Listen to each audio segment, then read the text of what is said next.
Bonjour tout le monde et bienvenue dans la saison 2 d'Amis, un podcast dédié à la redécouverte d'œuvres qui ont marqué la pop culture et notre vie. Après la cultissime Friends, pour cette nouvelle saison, on part à la découverte d'une autre sitcom loufoque et bon enfant des années 90, Twin Peaks. Waouh, je pensais pas que c'était ça. Ouais, tu vas pas être déçu du voyage. Moi, c'est Marie et je n'ai jamais regardé Twin Peaks. Pire, je n'ai jamais rien vu de David Lynch.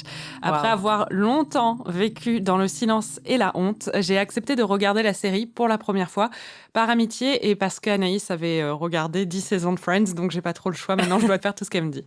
C'est clair. Et moi, c'est Anaïs. Et contrairement à Marie, je suis une énorme fan de Twin Peaks. En fait, cette série, c'est un peu mon Friends à moi. Je l'ai découverte quand j'étais enfant. Je sais, c'est bizarre. Ça explique beaucoup de choses. Et depuis, je l'ai vue et revue de nombreuses fois.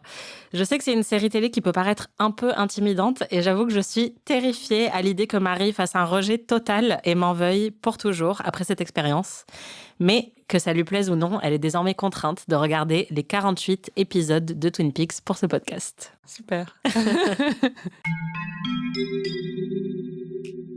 Au moment où on enregistre cet épisode, Marie, tu n'as encore rien vu de Twin Peaks. Tu es totalement vierge et tu t'apprêtes à voir le pilote pour la première fois. Alors avant ça, j'avais envie de tester un petit peu tes connaissances, si tu en as, sur la série. Ok.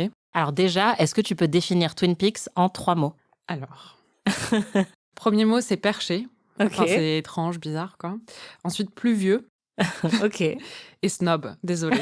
Mais je pense, c'est vraiment à ça que j'associe Twin Peaks. Ok, j'espère que ton avis changera en cours de route. Je dis pas que ça l'est forcément, je dis que je l'associe avec un public d'amateurs et de fans assez snob. Voilà. Ok. Et bon, je sens que je vais m'aliéner une grosse partie des gens qui vont écouter ce podcast, mais Donc désolée. tu penses que je suis snob aussi ? Non, mais je pense qu'il y a un discours snob autour de la série. Ah ouais. Ouais, bon, on va voir. Ok. Hein. Pourquoi t'as jamais regardé Twin Peaks ? Bah déjà, en partie à cause de ça, je pense que j'ai un côté un peu contrarien que j'aime pas forcément beaucoup chez moi, mais qui existe, je dois l'admettre. Qui est inévitable. Voilà, mais quand tout le monde me prend la tête avec un truc qui est culte et me dit qu'il faut absolument que je le voie, mon réflexe, c'est un peu de ne pas le voir, en fait. Et donc, je n'ai jamais vu Twin Peaks un peu à cause de ça, et aussi parce que, comme tu l'as dit, c'est une œuvre intimidante qui correspond pas forcément à un genre que je cherche dans la pop culture en général. J'ai tendance à adorer les comédies et j'associe beaucoup Twin Peaks à quelque chose d'assez existentiel, un peu absurde. Et c'est pas forcément ce genre d'œuvre qui m'attire naturellement. Quand je les regarde, je peux les apprécier, mais c'est pas vraiment vers ça que je me tourne en règle générale. J'aime bien les choses plus réalistes ou assez comiques en règle générale ou dramatiques mais réalistes. Et donc, je pense que c'est aussi pour ça. Et il y a un dernier niveau où il faut que j'admette, c'est un peu comme quand j'étudiais l'éco à Sciences Po, où j'ai jamais passé 10 minutes pour relire mes cours parce que je comprenais au fond de moi que j'allais être nulle. Et que je préférais me dire que c'était par manque d'investissement et de travail que j'étais nulle.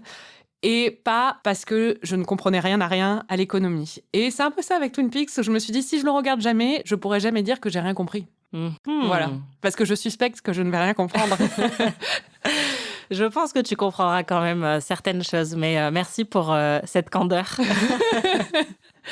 Mais c'est vrai que moi, c'est ça qui me fait très peur, c'est que je sais que t'es assez cartésienne, assez pragmatique, et t'es un peu no bullshit, quoi. Et j'ai peur que le style de Lynch ne te corresponde pas trop. On va voir. On va voir. Mais en même temps, je pense aussi qu'il y a plein de choses que tu peux aimer dans la série, et j'espère, parce que sinon, honnêtement, ça va être très compliqué. Je pense que c'est le seul moment de ce podcast, de cette saison, où tu vas être heureuse, parce que tu n'as pas encore vu Twin Peaks, et qu'à partir de là, tout va tomber à l'eau. Voilà, j'ai l'impression que tu me fais le coup de, après le contrôle, quand on dit « Oh, j'ai tout loupé », parce qu'on sait qu'on veut absolument avoir 18 et on essaie de contrer le destin. Et là, tu me fais pareil, où tu me dis que je vais détester en pensant que je vais aimer. Non, en espérant que j'aime, quoi. Ouais, j'espère que tu vas aimer. Honnêtement, je pense que c'est un défi. Je suis vraiment pas sûre que t'aimes ça, mais en même temps, t'as pas le choix. Donc, il va falloir y aller. Et c'est vrai peut-être un défi pour certains des auditeurs aussi. C'est ça qui est intéressant. C'est que je pense qu'il y a peut-être pas mal de gens qui nous ont écoutés pour Friends, qui ont jamais vu Twin Peaks, peut-être pour les mêmes raisons que moi. et qui vont suivre cette aventure avec moi et qui, eux, pourront abandonner en cours de route alors que moi, non. Bah, c'est ça.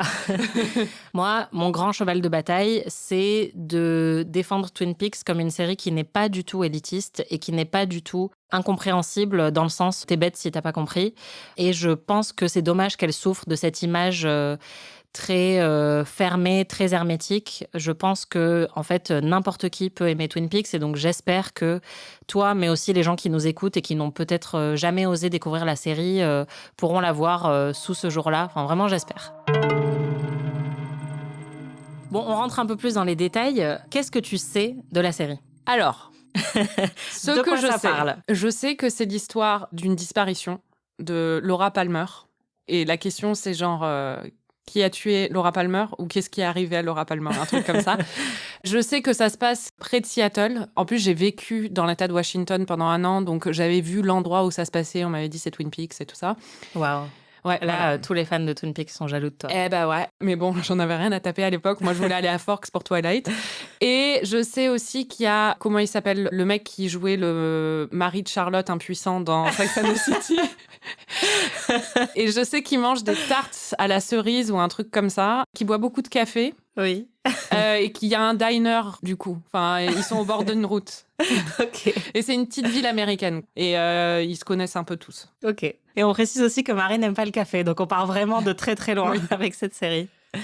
Ok, sur l'intrigue, c'est tout ce que tu sais. Je sais aussi que dans la dernière saison, il y a un épisode où on traverse l'espace-temps continuum, je sais pas trop quoi, et qui visite des planètes ou je sais pas quoi, un peu un truc comme The Tree of Life, mais version Twin Peaks, parce qu'une fois, tu avais écrit on avait fait un papier sur les meilleurs épisodes de l'année, ou des 20 dernières années, et t'avais mis celui-là, et j'avais rien compris.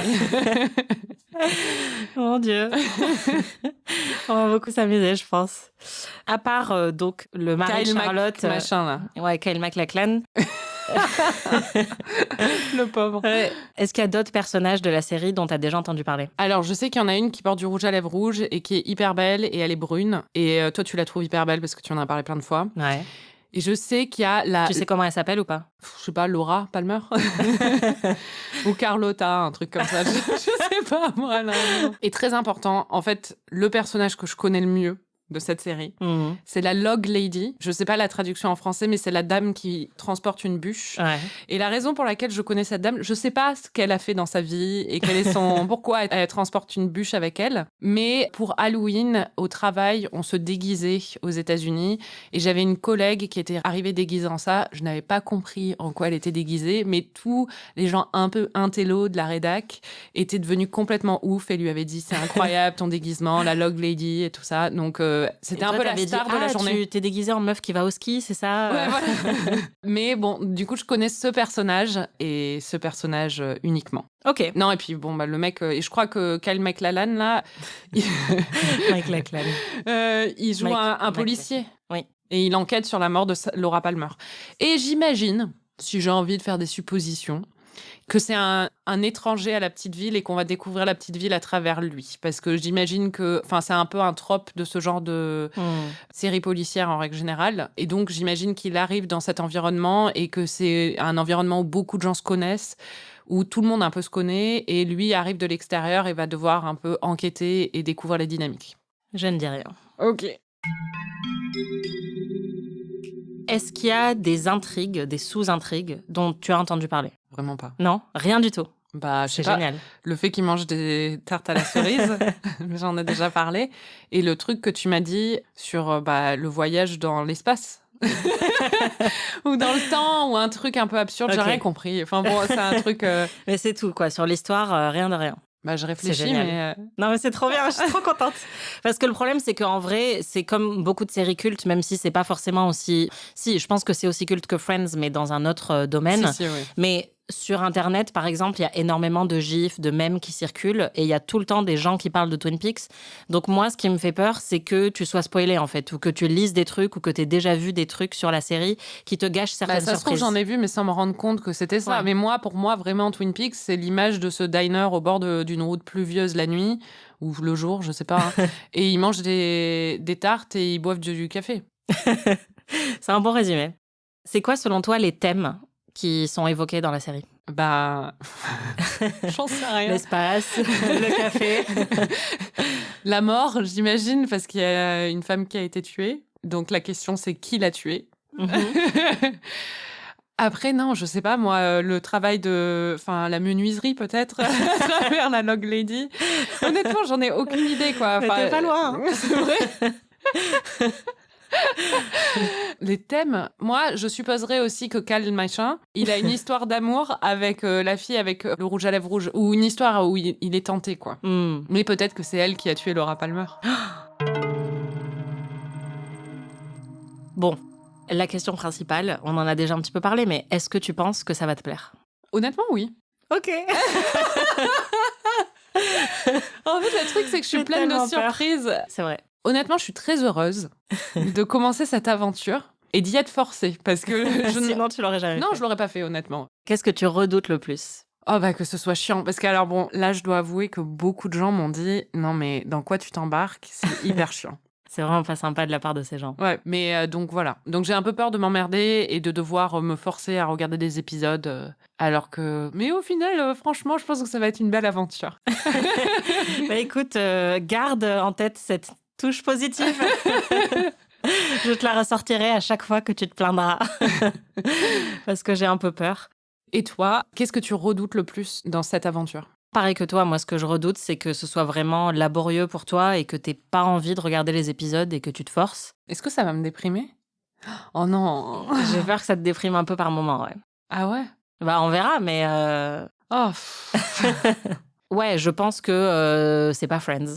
Et qu'il y a des moments qui vont être peut-être un peu difficiles. Et qu'est-ce que t'espères le plus? Bah, j'espère que tu vas trouver ça brillant, que tu te diras, même si c'est pas un genre vers lequel je me serais tournée naturellement, je trouve ça génial. Bah, j'espère aussi.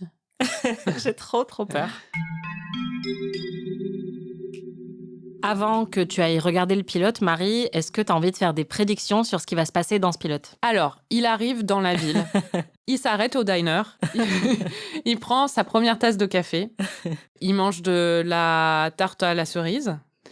On lui dit, Laura Palmer, qu'est-ce qui lui est arrivé? Elle a disparu. Et il va parler à tout le monde. Et on se demande qui a tué Laura Palmer. Elle a disparu ou elle a été tuée? Je crois que la grande question, c'est qui a tué Laura Palmer. Donc, ça, c'est le truc quand même. J'ai 32 ans, 33 maintenant, d'existence sur cette planète. Donc, je sais que qui a tué Laura Palmer, c'est un peu le grand truc de Twin Peaks. Donc, j'imagine qu'elle est morte. Ok. À moins qu'on suppose qu'elle soit morte, mais qu'en fait, elle n'est pas vraiment morte. Mais... je pense qu'il vient pour enquêter sur... Donc, je pense que le premier épisode, c'est le début de l'enquête, quoi. Et il découvre un peu que c'est une espèce de ville de fous. C'est un peu le triangle des Bermudes, tu vois, de l'État de Washington. Ils sont entre 3 collines et ils n'ont pas accès à la civilisation. Et du coup, ils sont tous un peu tabayos, quoi. Et du coup, ils découvrent cette ville et il leur parle et il est là, putain, où est-ce que j'ai atterri? C'est ça ma prédiction pour le premier épisode. C'est un peu le straight man. Oui. Et il s'appelle comment, ce monsieur dont tu parles? Je sens que j'ai su... Alors, comment il s'appelle? Peut-être Palmer. C'est pas ça? Ah non, ça, c'est Laura Palmer. Je sais pas. Jean-Louis. Jean-Louis Michel. Moi, je prédis. Il y a un truc que je sais, c'est que tu es très sensible à la musique dans les œuvres, généralement. Et il y a des œuvres où, en fait, tu deviens assez agacé quand la musique est trop omniprésente. Et j'ai un peu peur que ça te saoule dans Twin Peaks. Ah ouais? Ouais. Parce que la musique de Twin Peaks, c'est un gros truc. Ouais, je l'ai en tête. Mais alors, attends. Enfin, je l'ai en tête, j'allais faire... ta-da-da-da-da, ta-da-da-da. C'est pas ça du tout, mais c'est un truc un peu genre... Ça, c'est le bon, la brute et le truand. C'est ça, enfin, c'est du Ennio Morricone, mais c'est... Non, mais c'est un truc un peu genre... Je me souviens plus, mais T'as refait la musique? Non, mais je sais plus. Mais... Enfin bon, bref. Un truc que je pense que tu vas aimer, en tout cas j'espère que tu vas aimer, c'est les costumes. Alors ça, quelqu'un d'autre me l'a dit aussi. J'ai une amie qui m'a dit, elle a regardé l'an dernier, elle m'a dit tu vas adorer les décors et les costumes. Ouais, je pense que les tenues, effectivement, tu vas faire quelques screenshots. Ça c'est bien, ça me réjouit pas mal parce que c'est très important. Voilà, pour le reste, je pense que je peux pas prédire sans te spoiler, donc je vais éviter. Ok. Marie, tu vas aller visionner le pilote de ce pas, et puis on débriefe juste après. Oui. Je te souhaite bon courage. Mais tu me fais hyper peur, en fait. Le truc, c'est que t'es en train de me bâtir un truc où je vais regarder chaque épisode avec une crainte dans le cœur en me disant qu'est-ce qui va me déprimer dans cet épisode maintenant. Non, mais après, c'est pas vraiment de la déprime, mais c'est juste que c'est pas une série qui est toujours très légère, quoi. Mais ça va C'est être un une drame. angoisse existentielle? Non, Parce que moi, je veux pas ça. Hein. non, je pense pas que t'auras d'angoisse existentielle. Bon, alors ça va. Moi, je veux pas des trucs d'angoisse existentielle, j'ai déjà ça en moi. Mais moi aussi, c'est pour ça que j'adore les séries existentielles, c'est parce que ça vient gratter ce petit truc en moi, quoi. Là, ce que tu me dis m'inquiète un petit peu. J'avoue. Après, je veux pas trop t'en dire, mais c'est aussi quelque chose qui est peu connu pour les gens qui ne connaissent pas bien l'œuvre de Lynch, mais moi, je me marre devant tous les trucs de Lynch, en fait. Ah, mais ça, c'est l'image que j'en ai, c'est que c'est drôle. Déjà, la femme qui balade avec une bûche, je peux voir l'aspect comique là-dedans. Ouais. Honnêtement, je pense qu'on va bien se marrer. Ok. Et ben voilà, on se retrouve juste après ton visionnage. J'espère que je vais pas me défenestrer de mon nouveau balconnet au 4e étage. C'est clair.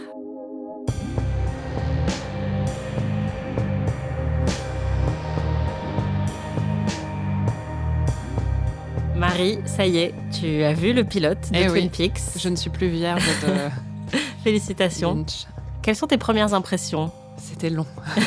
C'était très très long. Ça dure quand même 1h30 ce truc. Enfin, ouais. C'est un pilote d'1h30, donc c'est la longueur d'un film. Exactement. Ça a été un petit trauma, j'avoue. Quand j'ai vu ça, je me suis dit merde. T'étais pas préparée en fait. Non, pas du tout. Mais vraiment pas. Et j'avoue que au niveau du rythme, comment dire, ça prend son temps. Je pense que si j'avais été dans la salle de montage, j'aurais probablement suggéré quelques coupes ou des accélérations parce que tout le monde parle très lentement. C'est vrai qu'à plusieurs reprises, j'étais un tout petit peu frustrée par la lenteur. Et il faut dire qu'en plus, j'étais un peu fatiguée ce soir-là. Donc, Oh mon Dieu. Je m'endors. Il reste 40 minutes, je m'endors et il est même pas 20h. Bon. Ça va là, hein? J'ai l'impression que c'est filmé au ralenti. Oh mon Dieu. Ouais, c'était dur. C'était très difficile. Je suis vraiment désolée. Je l'ai même revu une deuxième fois, en fait, par acquis de conscience. Et parce que je comprenais rien. Enfin, je comprenais, mais je voyais pas qui était qui. Je me souvenais pas des prénoms. Donc, je me suis dit, il faut vraiment que je le revoie pour tout bien comprendre. Parce que je fais bien mes devoirs. Et ça a été moins dur la deuxième fois, ceci dit, parce que je savais à quoi m'attendre. Là, c'était vraiment genre, mais pourquoi ça s'arrête pas, quoi? Mais c'était ma question suivante, justement. Est-ce que tu as compris, puisque c'était quand même la grosse problématique avant que tu regardes? Oui, là, honnêtement, j'ai tout compris. Alors, je pense... Enfin, il y a des choix éditoriaux, disons, que j'ai pas compris. Du genre quoi? Du genre la musique, mais on va en reparler. Mais il y a des choses comme ça que j'ai pas compris. Mais pour ce qui est de l'intrigue en elle-même, pour l'instant, j'arrive à suivre. C'est assez linéaire. Il y a pas trop de problèmes. Je pense que c'est pas très intimidant. Et puis, comme ça prend vraiment son temps, t'as le temps de digérer chaque réplique. Donc, vraiment, t'as le temps de l'intégrer, quoi. C'est clair. Est-ce qu'il y a des choses qui t'ont surprise? Ce qui m'a surprise, justement, c'est que j'avais compris, en fait. C'est ça qui m'a surprise. C'est que j'ai tout compris. Ça m'a surpris, honnêtement. Et j'ai aussi compris que j'avais fait une très bonne prédiction sur la menuiserie. Mais grave. En fait, c'est un peu ça le deal de cette ville, quoi. On va l'entendre, mais dès le générique, j'étais là. Ah, ça y est. Il y a une grosse bûche. Alors, je suppose qu'en fait, le deal de cette ville, c'est qu'il coupe beaucoup de bois. Voilà, est-ce que j'ai raison? Bravo. Tu es très forte pour l'instant. Un autre truc qui m'a surpris, c'est qu'ils vont pas beaucoup au diner. Moi, j'avais l'impression qu'ils étaient tout le temps au diner en train de boire des cafés et manger des tartes à la cerise. Et en fait, pas du tout. Enfin, peut-être que ça viendra, mais pour l'instant, le diner, on le voit 1 ou 2 fois. On voit plus la station essence que le diner. C'est vrai. Voilà. Je te laisserai découvrir la suite. Bon, honnêtement, quand tu m'as dit que tu avais trouvé ça très très long, j'étais un peu flippée. Est-ce qu'il y a quand même des trucs qui t'ont plu dans ce pilote ou tu as déjà envie de partir en courant et tu regrettes d'avoir décidé de faire cette saison 2 d'Amis sur Twin Peaks? Une chose qui m'a vraiment plu, c'est le cadre, en fait. Parce que, comme je l'ai dit précédemment, j'ai vécu dans l'État de Washington. J'étais aussi avec un Américain pendant plusieurs années qui venait de l'Oregon. Donc, j'y passais beaucoup de temps. Et c'est une région des États-Unis que j'adore. Et j'adore cette esthétique, en fait, avec les grands arbres devant lesquels l'agent Cooper s'émerveille. Cooper, voilà. Je vais parler comme ça pendant tout le podcast. Vraiment, le cadre, moi, non seulement me plaît, mais en plus, c'est un peu une Madeleine de Proust, quoi, où c'est un coin des États-Unis que j'adore. Donc, j'ai beaucoup aimé m'y replonger. Les tenues sont très belles. Ah. Voilà. Ding, ding, ding. Et les décors aussi sont vraiment cool. Et puis après, je suis assez curieuse de là où va aller l'intrigue. Et la remarque que je me suis faite, c'était que, en fait, je prenais pas tant de plaisir à regarder, mais que j'avais hâte d'en discuter avec toi, en fait. J'avais hâte de débriefer. Voilà. Tu as hâte de débriefer ta souffrance. Exactement. Ça promet. On va reprendre la tradition de la saison 1 d'Amis. Marie, est-ce que tu peux nous résumer en 30 secondes le pilote de Twin Peaks ? Déjà, ça s'ouvre direct, il y a un cadavre. C'est Laura Palmer, apparemment tout le monde la connaît, elle était hyper populaire, elle est morte, mais qui l'a tuée ? Ça va être la grande question. Il y a un shérif qui enquête. Il y a tous ses amis du lycée qui comprennent sans qu'on leur dise qu'elle est morte. Donc déjà, ça, c'est un peu... Et ensuite, il y a un agent du FBI qui ressemble un peu à un mec qui était dans ma classe en CE2, qui mettait tout le temps des costards pour aller en cours. Et en CE2 ? Ouais, et c'était le premier de la classe. Et c'est lui s'il avait grandi, tu vois. Enfin, vraiment, je l'imagine comme ça aujourd'hui. Donc, il fait très propre. Et il a des éclairs de génie tout le temps. Apparemment, il est brillant. Et lui, il va enquêter sur l'affaire. Et c'est une petite ville où il y a pas mal de gens un peu bizarres, dont la femme qui se balade avec la bûche. Et puis voilà. C'est pas mal. Ouais. Bon, on va rentrer dans le vif du sujet. On va un peu découper l'épisode, voir ce qui se passe dans ce pilote. Alors déjà, tu pensais qu'on n'allait pas tout de suite savoir si Laura Palmer était morte, mais comme tu l'as dit, ça s'ouvre directement sur la découverte de son cadavre. Lucy, this is Pete Martell. Lucy, put Harry on the horn. Morning, Pete. Harry. She's dead. Wrapped in plastic. No, hold on a second, Pete. Qu'est-ce que tu as pensé de cette entrée en matière ? Bah, au moins, ça a le mérite d'être clair, quoi. Enfin, il n'y a pas de souci, on sait de quoi il s'agit. Donc oui, c'était... Puis le mec part à la pêche et puis il voit un sac sur la plage. Enfin bon, j'ai pas d'opinion très tranchée sur cette ouverture, mais au moins, on sait de suite qu'il s'agit d'une enquête sur un crime. Peut-être que ça va pas être ça toute la série, parce que d'après ce que j'ai compris, à un moment, on part dans un truc existentiel, mais pour l'instant, c'est ça, quoi. Par rapport à d'autres séries criminelles comme True Detective ou d'autres choses comme ça, la découverte du corps, ça t'a paru plus ou moins réussi ou... Disons qu'au moins, elle n'est pas objectifiée, comme c'était le cas dans True Detective, où vraiment il y a une espèce de sexualisation un peu étrange du cadavre. Là, c'est assez pudique. C'est pas mal fait, en fait, et on comprend. Le truc qui m'a fait beaucoup rire, par contre, c'est l'assistant du shérif qui fait que chialer. Oui. D'ailleurs, c'est mon principal suspect pour l'instant, parce que je suis là, pourquoi il pleure tout le temps, lui. C'est quand même chelou de pleurer à chaque... Enfin bon, c'est son métier, il est tout le temps en train de pleurer, maintenant. Ok, je note. Ouais, en fait, moi, c'est ça qui me frappe à chaque fois que je revois le pilote, c'est que la mort de Laura affecte vraiment toute la ville. Il y a même le principal qui se met à pleurer quand il annonce sa mort au lycée. Il y a effectivement Andy du département du shérif qui pleure plusieurs fois. Et moi, il y a vraiment des scènes qui me bouleversent, en fait, dans ce pilote, avec la découverte de la mort de Laura par plusieurs personnages. Est-ce que toi, il y a eu des moments où tu étais émue ? Pas du tout. Mais alors, vraiment pas. Et bon, j'ai un peu honte de le dire. Mais en fait... Et ça, c'est une des choses qui m'a le plus marquée dans l'épisode. Et je pense que c'est quelque chose peut-être de caractéristique chez David Lynch, mais je sais pas parce que j'ai rien vu de lui. Mais c'est très camp, en fait. Le camp, pour resituer, c'est un peu une approche esthétique et artistique où on reprend des codes traditionnellement mauvais goût avec beaucoup d'ironie et de distance. Et en fait, j'ai vraiment l'impression qu'il y avait ça, aussi bien à travers la musique qu'à travers le jeu des acteurs, qui est parfois un peu too much, je trouvais, qui était très un peu soap opéra des années 80, quoi, dans la musique, vraiment, mais j'ai pas compris, quoi. Et du coup, pour moi, ça faisait un peu une distance entre moi et l'histoire, où les réactions d'émotions des personnages, par exemple la mère, le père, ou même sa meilleure amie, étaient tellement surjouées, je trouvais. Et puis en plus, avec la musique derrière, ça me laissait... Au contraire, parfois, j'ai honte, mais ça m'a fait un peu rire, quoi. Enfin, il y avait des moments où, parce que j'avais l'impression d'être face à, je sais pas, une espèce de tragédie grecque où tout le monde s'attrape le visage de chaque côté en criant face à la caméra avec la bouche ouverte. Pour moi, c'était vraiment un très camp. Sarah, what is it? Is Laura with you? No. Why? I didn't go with you this No. Honey, what's wrong? What's this all about? She's not here. She wasn't here this morning. Sheriff Truman. Laura! Oh, Leland, please. What is it? Tell me. Oh, my baby. No! Oh, no! J'ai l'impression, en tout cas, qu'il y avait une vraie distance ironique entre l'intrigue et ce que je voyais à l'écran et la façon dont c'était traité. Et en fait, cette distance m'a empêché, en tout cas cette fois-ci, de ressentir des émotions.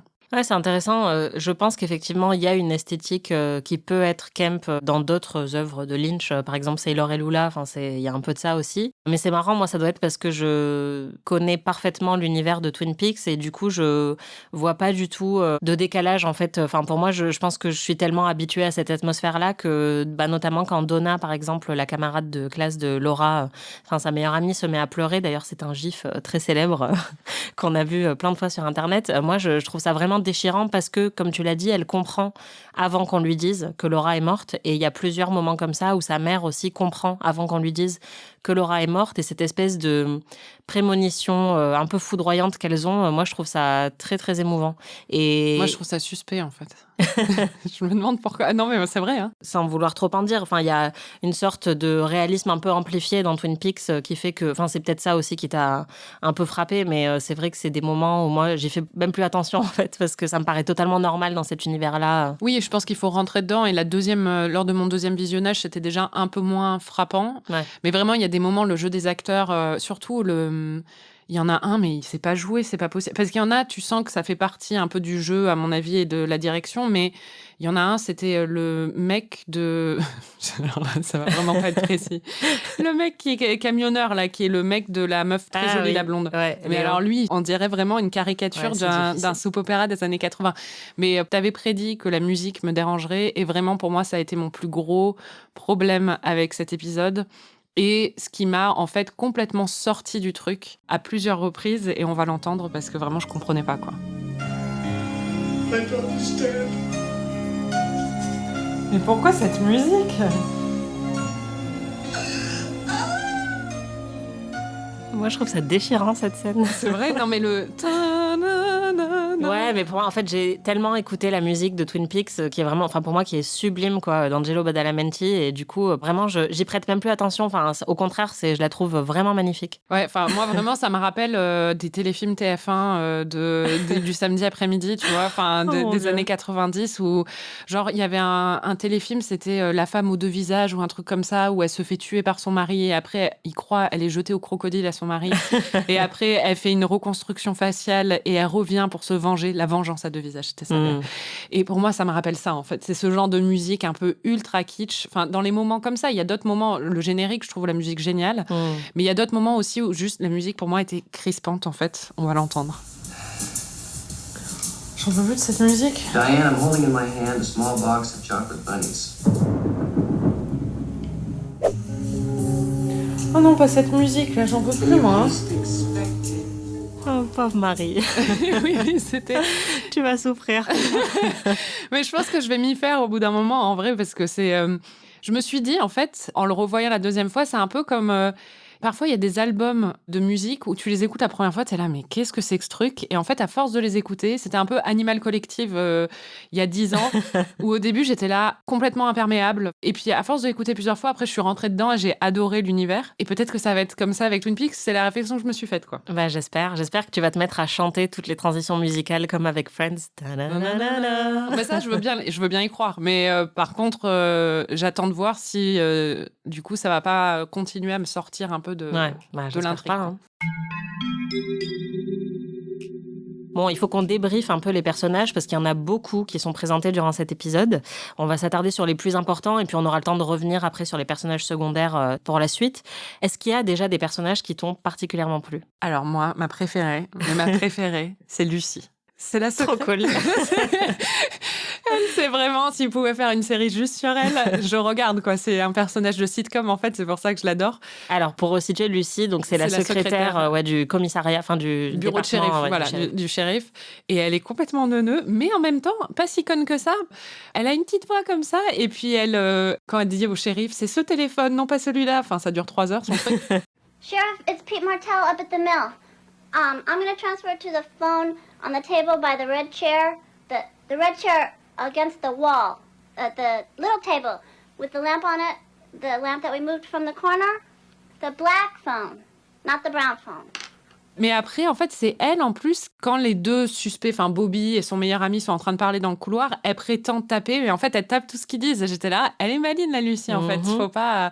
Du coup, Lucie, vraiment, c'est ma préf, quoi. Elle est vraiment géniale. Ouais, elle est géniale. Je suis contente que tu la kiffes. Ouais, non, elle est vraiment super. Le mec qui pleure tout le temps, il m'a fait beaucoup rire aussi. D'ailleurs, j'ai l'impression, ils sont en couple ou quoi? Parce qu'elle appelait Babe tout le temps. Tu verras. D'accord. Mais en tout cas, ces deux-là, et il y en a une autre, elle est là pendant 2 minutes, mais en fait, c'est Peggy Lipton, c'est la mère de Rashida Jones, donc je la connais à travers ça. Qui joue Norma dans Voilà, la exactement. série. Et elle joue Norma, qui est la serveuse un peu plus âgée et hyper belle au diner. Et quand j'ai vu son nom, en fait, dans le générique, j'étais hyper contente parce que je la connais à travers justement l'histoire familiale, parce qu'elle était avec Quincy Jones et elle a eu donc plusieurs enfants avec lui, dont Rashida Jones, qui joue dans Parks and Recreation et dans The Office. Et donc, j'étais hyper contente de la voir. Et elle, j'ai hâte que son personnage se développe un peu plus. D'ailleurs, elle a une liaison dedans avec un mec, mais qui est tellement moche. Et lui, je le suspecte aussi. Lui, il est bizarre. Oh mon Dieu, c'est génial.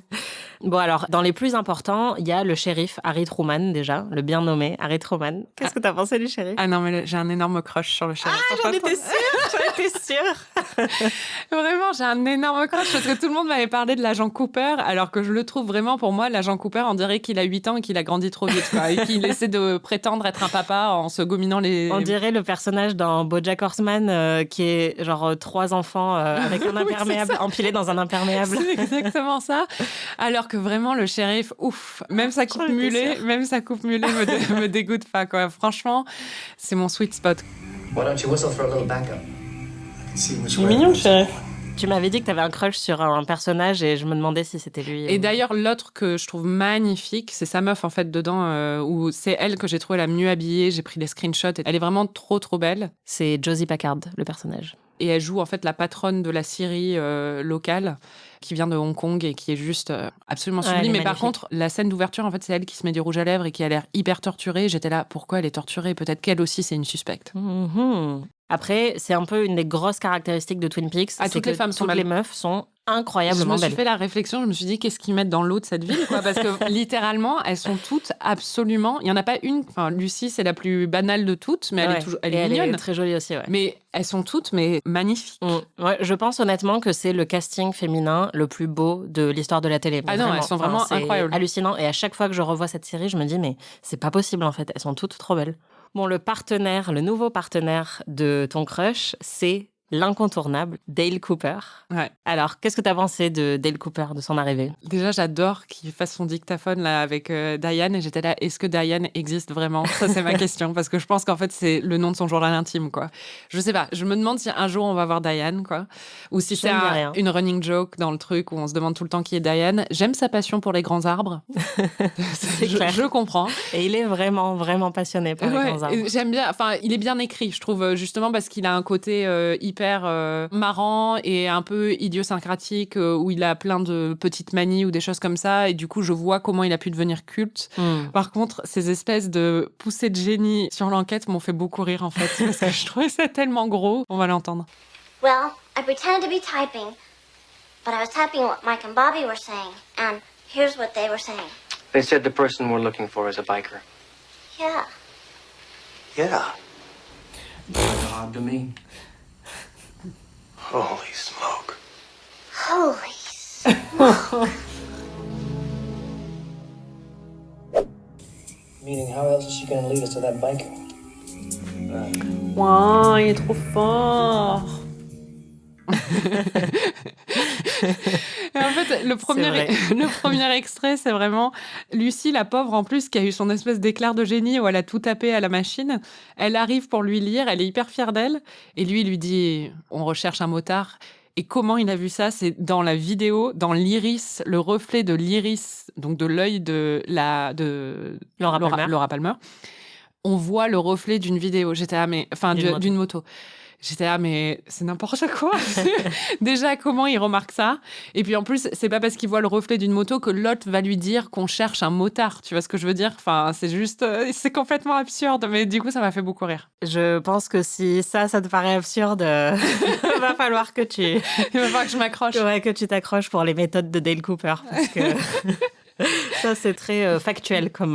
Ouais, c'est marrant parce qu'en plus, la dernière fois, tu m'as dit, dans un épisode de Pic TV, j'ai dit que j'aimais les trucs sans résolution. Et tu m'as dit, tu vas aimer Twin Peaks, donc je me demande si l'affaire va être résolue. Et je me dis, avec ses méthodes et ses éclairs de génie, quand même, si elle résout pas cette affaire, c'est clair. Je vois pas qui pourrait, quoi. Alors, on va passer au reste des personnages. Je sais pas si tu t'attendais à ce qu'il y ait autant de lycéens, parce qu'en fait, une grosse partie de l'intrigue de Twin Peaks, en fait, c'est une intrigue de lycée. Ouais. Tu t'attendais à ça dès le départ? Je sais pas, parce que je pensais, dans ma tête, Laura Palmer, c'était genre une femme qui vivait seule dans la ville ou un truc comme ça. Donc non, j'avais pas du tout pensé à l'aspect... même Homecoming Queen. Ouais, voilà. Même la fille avec le rouge à lèvres très rouge, là, avec le même grain de beauté que moi. Moi aussi, j'ai un grain de beauté à côté de l'œil. Elle... Audrey. Je pensais que c'était un peu une vampe, mais plus âgée, quoi. Qui avait la trentaine et qui séduisait un peu les hommes du coin, quoi. Donc, alors qu'elle a 16 ans. Ouais, voilà. Mais elle fait quand même ça. Alors, qu'est-ce que t'as pensé d'Audrey, justement? Audrey m'a fait rire. C'est une petite sadique, elle est marrante, quoi. Elle aime bien manipuler. Du coup, bon, elle aussi, elle est suspecte parce que quand elle apprend la mort de Laura Palmer, elle a un petit sourire en coin. Tout le monde est suspect avec toi. Il y a beaucoup de suspects, je trouve. Mais en même temps, je pense que c'est un peu le principe. Oui. Mais je l'aime bien. Elle m'a fait rire. La façon dont elle a traité les Norvégiens, c'était marrant. Tu sens qu'elle aime bien. Elle a un petit effet poil à gratter. Je prédis qu'elle va, parce que Dale Cooper, il va rester à l'hôtel où elle vit, d'après ce que j'ai compris. Je sais pas si la réceptionniste c'est sa mère ou comment ça se passe, mais enfin bon, elle vit dans cet hôtel où elle a un lien avec, et lui, il va rester dans cet hôtel, donc à mon avis, elle va lui en faire voir de toutes les couleurs. Elle va essayer de le séduire, elle va être un peu perverse. Donc elle me plaît. Ouais, je comprends. Audrey, c'est vraiment une fan favorite. Tu le verras par la suite, mais en fait, le père d'Audrey, c'est le patron de l'hôtel. Ah d'accord, ok. Et il y a effectivement cette scène que j'adore dans le pilote où elle se ramène. Juste après, en fait, il y a une conférence effectivement des invités norvégiens qui sont là pour investir dans la ville. Elle leur raconte que son amie Laura Palmer a été tuée et ça les fait fuir parce qu'ils se disent on veut pas être dans une ville où il y a des meurtres. Et il y a cette scène où après tout l'hôtel est en panique et il y a une femme qui arrête pas de crier The Norwegians are leaving, the Norwegians are leaving. Et elle est en train de se frotter les mains et de jubiler parce qu'elle est contente d'avoir ruiné l'affaire de son père. C'est assez génial. The Norwegians are leaving! The Norwegians are leaving! The Norwegians! Au lycée, il y a aussi Donna, donc celle qui s'est mise à pleurer, qui est donc la meilleure amie de Laura Palmer. Qu'est-ce que tu as pensé de Donna? Est-ce qu'il y a des personnages qui sont pas suspects pour toi? Ça va aller plus vite peut-être. Je vais te dire un truc et ça se trouve c'est lui, mais le shérif, moi j'ai trop un crush sur lui, donc je veux vraiment pas qu'il soit suspect. Des personnages qui sont pas suspects, honnêtement non. L'agent Cooper, quoi. Je pense qu'il n'est pas suspect pour moi. Ouais. Mais le reste, tout le monde, all bets are off, quoi. Ça veut dire que c'est plutôt réussi, c'est un bon début de whodunit. Oui, exactement. Non. James, qui est le compagnon de Donna, enfin l'ami de Donna et l'ex-petit ami secret de Laura Palmer. Oui, et le compagnon après de Donna. Enfin voilà. Ils se remettent très très vite quand même de leurs émotions. D'ailleurs, c'est la réflexion que je me suis faite en regardant la série. Eh ben, il est rapide, hein, il s'en remet. Hein. Eh non. Voilà. Petite observation PMU. Eh ben oui.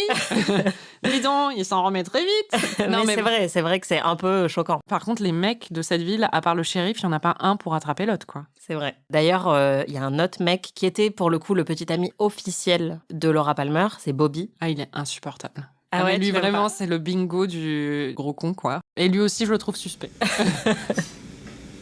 Bobby, il est bad news. Hein. You think I killed her? Putain, il est pas très rapide, lui. Il est un peu teubé, quand même. C'est vrai qu'il a ce personnage de le jock, genre le jock, l'athlète du lycée qui sortait avec la meuf la plus populaire du lycée, Laura Palmer, et qui est un peu prétentieux, qui est beau gosse, voilà. Moi, j'avoue que j'ai une petite affection pour Bobby, donc j'espère que... peut-être que ça s'est bâti au fil des épisodes, j'imagine. Parce que pour l'instant, franchement, il n'y a pas vraiment... Mais je pense, en vrai, lui, tu vois, je pense que c'est trop évident que ce soit lui, donc à mon avis, il n'a pas tué. C'est ça, parce que c'était le petit ami, donc c'est celui qui a un plus gros mobile. ouais. Et d'ailleurs, c'est lui qui est arrêté dans le pilote parce que c'est le premier suspect pour la police aussi. Et enfin, il y a Shelly qui, elle aussi, c'est compliqué si vous n'avez pas suivi, mais Shelly qui a aussi une affaire avec Bobby. Oui, mais alors moi, je comprenais pas. Alors, Shelly aussi très jolie, une blonde qui travaille au diner et tout ça. Madeleine Amick, qui d'ailleurs, depuis, elle joue une des mères dans Riverdale, enfin, qui a été un peu... Ah oui, mais c'est la blonde, la mère de... Ouais. La blonde. Ah oui, d'accord, ok. Mm. Bah, elle... J'avais pas compris parce qu'à un moment il lui dit Your old man ou un truc comme ça et je croyais du coup que c'était son père, le camionneur, mais après bon il lui fait une crise de jalousie donc j'étais là c'est un peu chelou, peut-être que c'est... Non, c'est son mec, ouais. C'est son mec, Léo. voilà. Franchement elle est pas aidée la pauvre. Mais, C'est clair. mais bon, non j'ai pas eu d'émotion particulièrement forte par rapport à elle. Pas d'avis pour l'instant. On a aussi un petit aperçu, tu l'as dit, de tous les personnages hauts en couleur de Twin Peaks. On aura l'occasion d'y revenir, je pense, de nombreuses fois. Mais là, évidemment, il y a la seule que tu connaissais à la base, la Log Lady. J'étais très contente quand je l'ai vue. The lady with the log. Elle est là. Je suis contente. Elle arrive, elle est là. Mais un peu déçue parce qu'on la voit juste 2 secondes, quoi. C'est vrai, bon, ça reste un personnage secondaire, mais t'en as Me pensé dis quoi? pas ça. J'avais l'espoir qu'elle devienne centrale à un moment, quoi. Non, mais elle est géniale. Elle, vraiment. Et cette scène d'introduction où effectivement elle fait que allumer et éteindre la lumière de la salle des fêtes, en gros, où ils se retrouvent. J'avais même pas remarqué qu'elle faisait ça parce que j'étais tellement concentrée sur sa bûche. Mais c'est ça, parce qu'en fait, il y a un niveau d'absurdité où déjà elle est avec une bûche et elle a un look quand même un peu particulier. Et deuxième niveau d'absurdité où elle fait que éteindre et allumer la lumière mais pour pour moi- attirer l'attention des autres personnes qui sont dans la pièce. Oui, mais pour moi, ça faisait un peu comme au théâtre quand ça commence et qu'on éteint et allume la lumière plusieurs fois. Donc, je trouvais ça totalement logique. Enfin, moi, Exactement. j'ai compris son raisonnement à la... Bon, bah c'est bien. Déjà, tu rentres dans la logique de Twin Peaks de manière très aisée, en fait. On va voir. Bon, maintenant qu'on a fait un peu le tour de tous les personnages, j'ai une question très importante. Et les gens qui ont vu Twin Peaks comprendront pourquoi je te pose cette question. Est-ce qu'il y en a un qui te paraît particulièrement cool? Dans quel sens du mot cool? Je sais pas. Genre cool, genre Cool, cucumber stylé, ou quoi. stylé. Ouais, Ouais. d'accord. Bah, honnêtement, quand j'ai vu cette question sur le conducteur, je sais pas pourquoi elle me pose cette question. Bon, maintenant, j'ai l'impression qu'il y a un espèce d'agenda secret que je ne comprends pas, mais a priori, les gens que je trouve cool, bah, le shérif. Et encore une fois, je suis biaisée. Ouais, je trouve juste. Le shérif is the new Ross. Ouais, voilà. Non, mais je comprends, il est très mignon. Et dans les gens cool, bah, je sais pas, Audrey, elle a l'air assez cool, quoi. Enfin, cool dans le sens, justement, stylé, quoi. Alors, tu as parlé du côté un peu camp. C'est marrant parce que moi, c'est pas forcément ce mot-là que j'aurais utilisé pour décrire la série. Mais c'est vrai que Twin Peaks, en fait, est beaucoup inspiré par les soaps des années 80. D'ailleurs, c'était vraiment une référence assumée de la part de Lynch et Frost. Il y a quand C'est même... qui, Frost? Ah, c'est le co-créateur de Twin d'accord. Peaks. C'est bon à savoir. Mon Dieu. Donc, il y a Mark Frost et David Lynch. Il a fait d'autres trucs, Mark Frost, j'ai l'impression que je connais son nom. Oui, donc en fait, je vais expliquer un petit peu la genèse de Twin Peaks. On va faire rapide, mais en gros, Mark Frost, c'était un scénariste de télévision qui travaillait sur Hill Street Blues, donc qui était un peu la série procédurale policière de l'époque, qui encore aujourd'hui est reconnue comme une très grande série qui a eu beaucoup d'influence sur le reste de la télévision. David Lynch, c'était le réalisateur expérimental que l'on connaît. Et en fait, ils ont été... Moi, je le connais pas. Voilà, que tout le monde connaît, sauf Marie. Et en fait, à la fin des années 80, on les a réunis, un agent leur a demandé de collaborer ensemble sur un projet de film sur les derniers jours de Marilyn Monroe. Et donc, ils ont commencé à bosser tous les deux, ils se sont très bien entendus. Finalement, le film ne s'est pas fait parce que le script impliquait Bobby Kennedy et qu'on leur a dit non, en fait, on va pas faire ce film. Par exemple, dans Mulholland Drive, Marilyn Monroe, c'est aussi une figure qui est un peu présente. Enfin, en fait, cette idée de féminité un peu déchue et tragique, c'est quelque chose qu'on retrouve beaucoup dans la filmographie de Lynch. Et d'ailleurs, Lynch a dit que Laura Palmer pouvait aussi être considérée comme Marilyn Monroe, en fait. Pour lui, tout est à propos de Marilyn Monroe dans la vie. Ça me plaît parce que j'adore Marilyn Monroe. Ouais, bah, et vraiment, c'est quelque chose qu'on retrouve beaucoup et qu'on retrouve beaucoup dans Twin Peaks. Donc finalement, ce projet de film ne s'est pas fait, mais ils s'appréciaient beaucoup, Frost et Lynch. Donc ils voulaient quand même trouver un autre projet sur lequel travailler ensemble. Et donc, de fil en aiguille, ils ont décidé de proposer donc Twin Peaks. Ils n'avaient pas grand-chose comme idée, à part que ce serait un procédural avec la mort d'une homecoming queen. Et ils avaient tout de suite cette image de, voilà, on la trouve échouée sur une rive, emballée dans du plastique. Et c'est un peu comme ça que ça a commencé. Et la raison pour laquelle Twin Peaks a aussi fonctionné, on parle beaucoup de David Lynch parce que c'est lui qui a aussi eu cette grosse influence visuelle et tous les éléments peut-être les plus absurdes et les plus dark de Twin Peaks, on les attribue à Lynch. Mais en fait, Mark Frost, c'est celui qui connaissait le monde de la télé. Et sans lui, je pense que Twin Peaks aurait été un peu trop compliqué à gérer parce que c'est lui qui a amené en fait l'écriture procédurale, les codes de la télé et qui a permis un peu de cadrer. Putain, 1h30 de pilote, il aurait fallu cadrer un petit peu plus. Mais en fait, le pilote dure 1h30 aussi parce que Lynch considère que c'est un film. Donc ça explique aussi la durée. Et pour lui, Twin Peaks, c'est le pilote. Donc il y avait une grosse influence télévisuelle qui est venue se mélanger au côté très cinématographique de Lynch. Et notamment, il y avait cette idée de subvertir un petit peu les codes du soap et de s'amuser de ce qui passait à la télé à l'époque. D'ailleurs, tu le verras dans de futurs épisodes, mais il y a une mise en abîme, ce que d'ailleurs d'autres séries ont fait récemment. Mais une autre série. Voilà, où ils regardent Invitation to Love, qui est un soap. Et dans le pilote, déjà, on a 6 histoires d'amour interdits. Oui, mais pour moi, c'est ça quand je dis quand c'est camp. C'est-à-dire qu'il y a une distance ironique et une prise de distance et un regard un peu... Il y a un clin d'œil dans le regard, quoi. Enfin, oui. Tu vois, c'est complice et tout ça, sur un genre qui est considéré comme un genre... un peu désuet. Et voire un peu un genre pas du tout prestigieux, quoi. Ouais, c'est ça. Mais en même temps, c'est aussi ça qui fait que Twin Peaks fonctionne parce que, en fait... c'est aussi ça qui va tenir le spectateur, c'est de suivre les triangles amoureux, de savoir qui a couché avec qui va se mettre avec qui. Ah ouais ? Ah ouais, vraiment, leurs histoires d'amour, là. Mais parce que justement, j'étais là, mais ils s'embrassent avec la musique derrière et tout ça. J'étais là, moi, je veux juste savoir qui a tué Laura Palmer. Je suis là pour ça, en fait. Soyons efficaces. Je comprends. Mais en tout cas, pour moi, c'est ça qui fait aussi le succès de la série, c'est qu'on a cet élément soap qui est à la fois moqueur et ironique, comme tu le dis, et en même temps qui fonctionne parce que moi, je me prends au jeu et qui rajoute un côté un peu plus léger dans une série qui, si elle n'avait pas ces éléments-là, serait extrêmement sombre. Et voilà, c'est le côté un peu procédural, un peu télévisuel classique qui va faire de Twin Peaks le mélange qu'elle est, parce que c'est quand même une série qui est un peu inclassable. Mais c'est marrant parce que j'ai lu le conducteur et j'avais vu que tu avais marqué on a quand même au moins 6 histoires d'amour interdit. J'étais là, ah bon. Et après, en revoyant, j'étais là, ah ouais, j'avais même pas noté en fait. Tu vois, pour moi, c'était vraiment pas le cœur. Mais parce que pour moi, c'est parce que c'est bien écrit et que ça s'imbrique complètement dans l'intrigue. C'est-à-dire qu'on n'y fait pas forcément attention, ça vient pas faire tâche. Mais c'est vrai que on a Laura Palmer qui était avec Bobby, mais qui était aussi avec James qui se met aussi avec Donna. On a aussi le Shelly et voilà, le shérif et la meuf. On a Shelly et Bobby qui était avec Laura Palmer. On a Norma, la serveuse du diner, qui est avec le garagiste. J'adore la femme du garagiste avec son...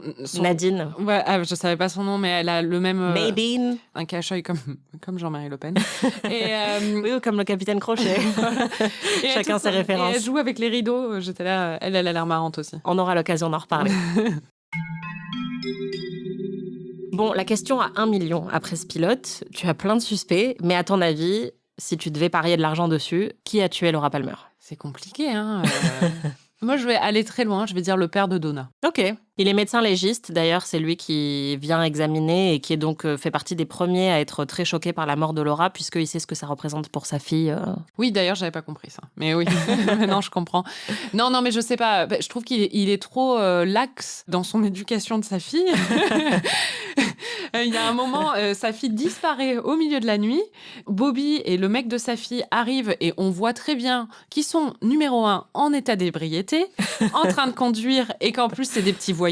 Marie, en fait, c'est Clint Eastwood, quoi. C'est vraiment dégagez de ma pelouse, quoi. Et le mec, il leur dit où est sa fille ? Il dit elle est sûrement à Roadhouse ou je sais pas où. Allez la chercher. J'étais là, mais t'es fou, quoi. Enfin, d'où tu indiques à ces 2 petits cons où est ta fille ? Ça, j'ai pas trouvé ça très, très clair. Après, ça peut être son père à elle aussi, parce que souvent, dans les affaires comme ça, c'est souvent quelqu'un de très proche de la famille. Je dirais, a priori, que c'est l'assistant du shérif qui pleure. Voilà. Okay. J'en reviens à lui. On note ça. D'ailleurs, l'enquête commence déjà dans le pilote. Il y a pas mal d'indices qui s'accumulent. Il va y en avoir d'autres, mais on a donc le journal intime de Laura qui est examiné, où il trouve a priori de la cocaïne dedans. Cooper trouve sous l'ongle de Laura... ça m'a dégoûté, ça. Ouais, la lettre R, et donc il pense connecter ce meurtre à un autre meurtre. C'est pour ça qu'il a été appelé sur cette affaire, parce qu'il pense que ça pourrait être une affaire plus large avec un serial killer, puisqu'il avait trouvé une autre lettre sous un ongle d'une autre femme tuée. Il y a le collier, avec le cœur divisé en 2. Ouais. Et il y a ce petit papier qu'il trouve à la fin, avec écrit en rouge « Fire Walk With Me ». Ah ouais, ça, j'ai pas relevé. C'est quand qui fait ça? Il trouve en fait l'endroit où Laura aurait été retenue avant d'être tuée, d'ailleurs avec une autre fille qui est retrouvée, elle, et qui ensuite est amenée à l'hôpital. Ouais, ça m'a fait faire... Plot twist, qui s'appelle Ronette Pulaski, parce qu'il ne faut pas oublier qu'il y a d'autres victimes et qu'il n'y a pas que Laura Palmer.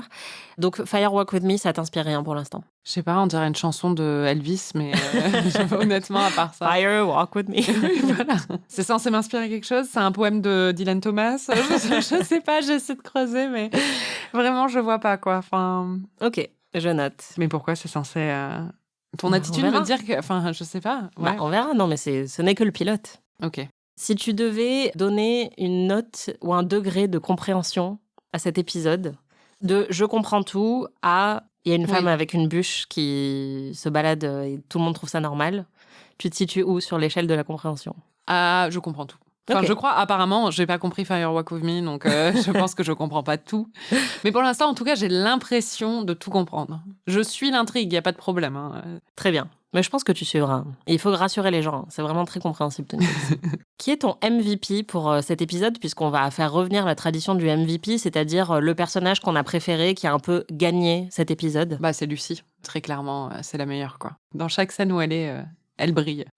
Elle est incroyable. C'est qui ton MVP, toi? Moi, mon MVP, c'est à la 20e minute à peu près, ils sont dans les couloirs du lycée et il y a un mec qui est juste en train de refermer son casier et qui s'éloigne de son casier en faisant la danse du robot comme Ah oui, ça. c'est vrai. Il y a aussi une fille qui court à travers la cour en criant à un Ouais. moment.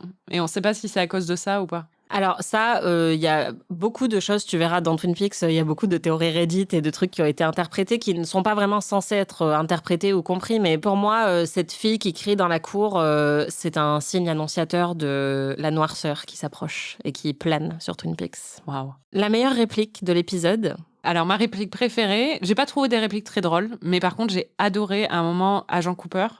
Bobby est en train de dire que c'est pas lui qui l'a tué ou je sais pas quoi. Enfin, il fait un peu sa comédia d'alerte, quoi. Et l'agent Cooper lui dit « You didn't love her anyway ». Et là, j'étais là « Waouh ». Ouais. Ça, c'est du lourd. C'est un mic drop, quoi. C'est Enfin, clair. Et ça montre encore une fois qu'il est comprend très- bien, oui. voilà, il a beaucoup de perception des autres. Moi aussi, ma réplique préférée, c'est une réplique de Cooper, puisque tu l'as dit, il parle souvent dans son dictaphone à Diane.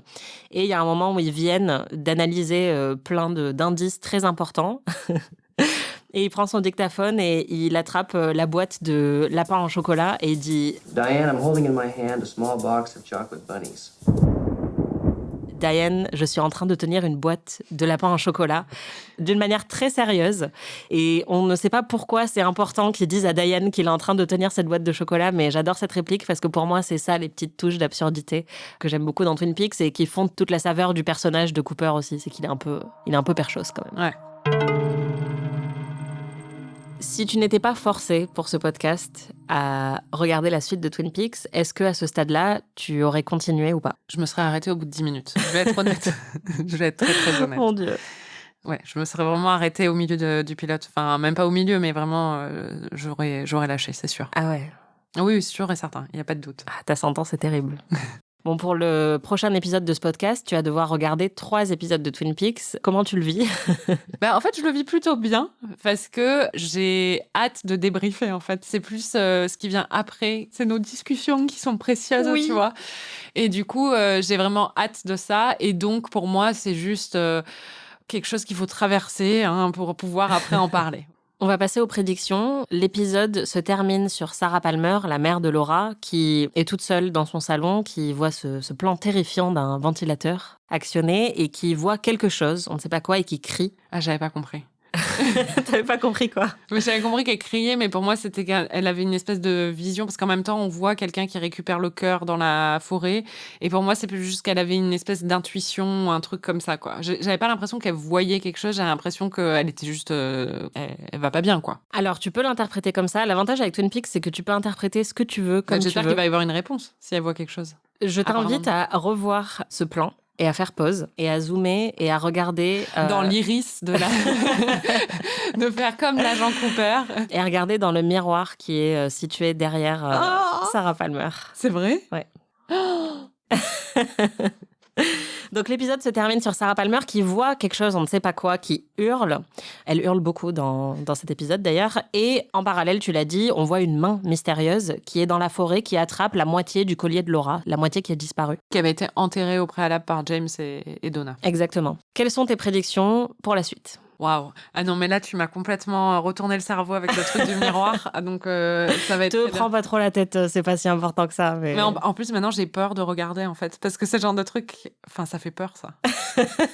Mes prédictions. Je l'ai dit, je pense vraiment que Audrey va faire son petit jeu de séductrice junior à Dale Cooper et qui va pas du tout savoir comment gérer ça parce que, à mon avis... Je pense pas qu'il soit très doué avec les femmes. De ce que je vois, je pense qu'il est plus doué avec les arbres et avec Diane sur son dictaphone.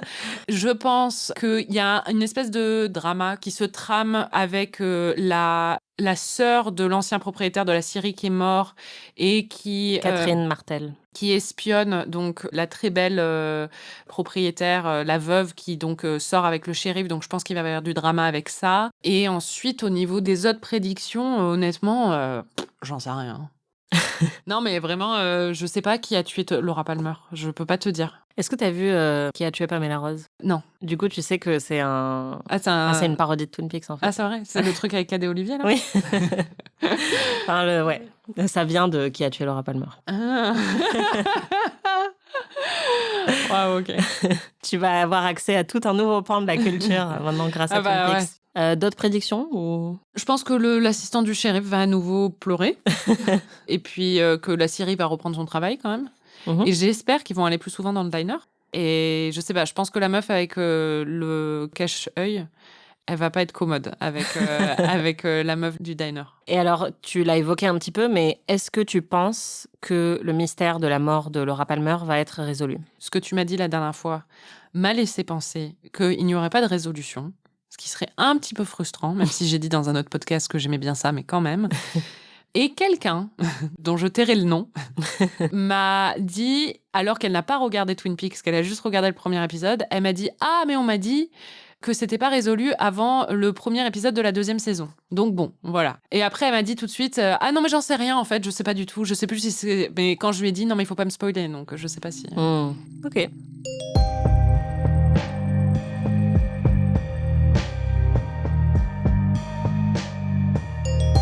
Merci Marie pour ton courage.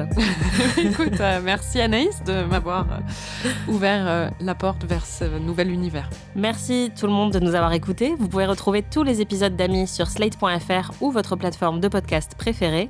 Notre prochain épisode couvrira le début de la saison 1 jusqu'à l'épisode 4 inclus. N'hésitez pas à suivre la série en même temps que nous et à partager vos impressions sur les réseaux sociaux. Rassure-moi, les épisodes sont plus courts ? Oui. D'accord. Et si vous êtes fan de séries, n'oubliez pas de vous abonner à notre autre podcast, PIC TV, où on analyse l'actualité des séries. Si vous avez aimé cet épisode, vous pouvez nous laisser 5 étoiles et un petit commentaire, ou vous pouvez nous hyper auprès de tous vos amis. On se retrouve la semaine prochaine pour de nouvelles aventures. Amis est un podcast d'Anaïs Bordage et Marie Telling, produit et réalisé par Slate.fr sous la direction de Christophe Caron et Benjamin Ours. Production éditoriale, réalisation et montage, Aurélie Rodriguez. Musique, Victor Benamou.